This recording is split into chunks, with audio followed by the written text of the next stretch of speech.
That is where we have that millionaire's paradise of Lugano. Then, what's also interesting is in fact very close to the end of the dam. So at the moment at approximately 11 o'clock, 10 o'clock, you can see also some buildings.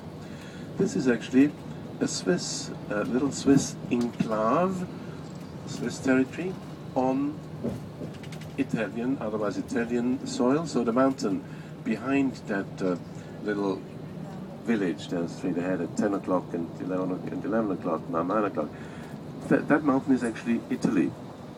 And the houses belong to the Swiss